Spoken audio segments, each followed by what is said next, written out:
Bonjour, aujourd'hui on va suivre ensemble le voyage vraiment fascinant de la douleur. Ça part d'une simple blessure et ça arrive jusqu'à la sensation qu'on ressent. C'est un parcours hyper complexe au cœur de notre système nerveux et on va le démystifier, étape par étape. Alors on commence avec une question que tout le monde s'est déjà posée, j'en suis sûre. Frotter là où ça fait mal, on le fait tous, presque par réflexe. Mais qu'est-ce qui se passe vraiment? Eh bien, la réponse se cache dans la biologie incroyable de la douleur. Et c'est ce qu'on va découvrir. Pour comprendre ce phénomène, la première chose à faire, c'est de voir la douleur différemment. Ce n'est pas une ennemie, pas une punition, c'est avant tout le système d'alarme de notre corps, un système absolument vital. Regardons la définition officielle. Elle nous dit que la douleur est une expérience sensorielle et émotionnelle. Ces deux mots sont capitaux. Ça veut dire que ce n'est jamais juste une information physique. Nos émotions sont toujours dans le coup, ce qui rend la douleur si personnelle et complexe. D'ailleurs, pour être tout à fait précis, les scientifiques font une distinction importante. Ils parlent de nociception pour décrire le processus neurologique pur, le signal d'alarme technique objectif. La douleur, elle, c'est l'expérience subjective, l'histoire que notre cerveau nous raconte à partir de ce signal. C'est une nuance vraiment essentielle. Ce système d'alarme, il est fait pour être ultra rapide. On l'appelle la douleur signal. C'est elle qui nous fait retirer la main d'une plaque brûlante avant même qu'on ait eu le temps de se dire « tiens, c'est chaud ». C'est un pur réflexe de survie. Bon, maintenant, allons voir au tout début, au point de départ de tout ça, le moment de la blessure. Comment est-ce qu'une petite coupure, une brûlure, arrive à lancer un message aussi puissant dans tout le corps? Tout commence avec des petits capteurs spécialisés, nos sentinelles, les nocicepteurs. Ce sont des terminaisons nerveuses qui se trouvent un peu partout. Et leur boulot, c'est de faire la différence entre un contact normal et un stimulus qui pourrait être dangereux, qu'il soit mécanique, thermique ou chimique. Mais ce qui est super intéressant, c'est que ce n'est pas seulement le dommage direct qui active ces sentinelles. C'est surtout le cocktail de substances chimiques qui sont libérées par les cellules abîmées. Un mélange que les scientifiques appellent, de façon très imagée, la soupe inflammatoire. Cette fameuse soupe, elle contient plein de choses, et son effet est double. Non seulement elle déclenche l'alarme, mais en plus, elle rend les nocicepteurs beaucoup plus sensibles. C'est exactement pour ça qu'une zone déjà blessée devient si douloureuse, même au plus petit contact. Ok, le signal est créé, maintenant, il doit voyager. Et pour ça, il va emprunter ce qu'on peut voir comme une véritable autoroute nerveuse, tout un réseau de fibres qui va le transporter de la blessure jusqu'au centre de commandement. Sauf que sur cette autoroute, il y a plusieurs types de voies. On a les voies express, les fibres A-bêta, qui transportent les infos du toucher. Elles sont grosses, bien isolées et donc super rapides.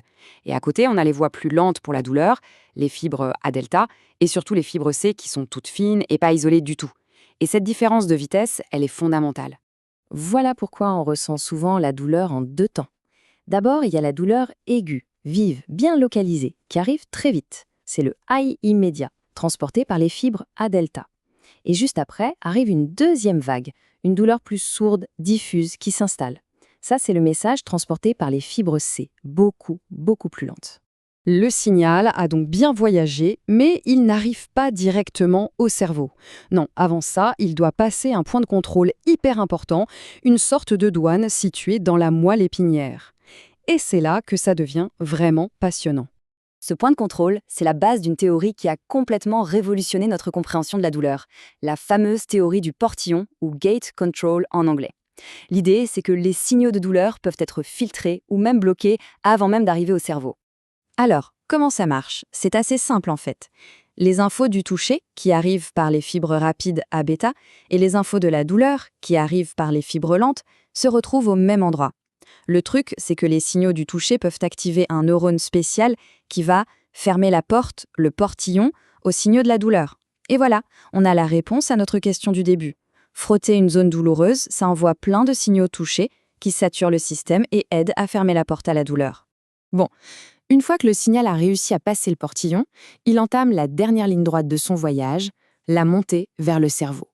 Et c'est là qu'une simple information électrique va être transformée en une expérience consciente et complexe, la douleur. Ce trajet se fait comme une course de relais avec 3 neurones.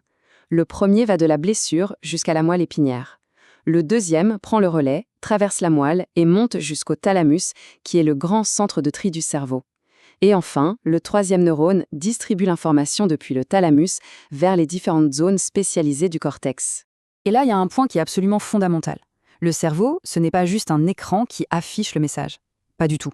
Il l'interprète activement. Il lui donne un sens, une localisation, une intensité et surtout une couleur émotionnelle. En fait, le cerveau analyse l'info sur 3 niveaux. D'abord, le côté factuel. Ça fait mal où, à quel point, depuis combien de temps. Ensuite, il ajoute la couche émotionnelle. C'est désagréable, c'est angoissant. Et enfin, il y a la dimension cognitive. Il en tire une leçon pour l'avenir. C'est ce qui explique qu'une même blessure peut être vécue très différemment selon le contexte, l'humeur ou l'expérience passée. Mais l'histoire ne s'arrête pas là. Il y a un dernier rebondissement, et il est assez incroyable. Le cerveau n'est pas qu'une destination finale. Il peut lui-même envoyer des ordres pour contrôler, pour diminuer la douleur qui arrive. Il existe ce qu'on appelle un système de contrôle descendant. Ce sont des voies nerveuses qui partent du cerveau, qui redescendent le long de la moelle épinière et qui peuvent dire au fameux portillon « Hé, on se calme, on ferme un peu la porte ». C'est un véritable système de modération intégré. Et pour faire ça, notre corps a sa propre pharmacie interne. Il produit des substances, les opioïdes endogènes, qu'on connaît mieux sous le nom d'endorphines.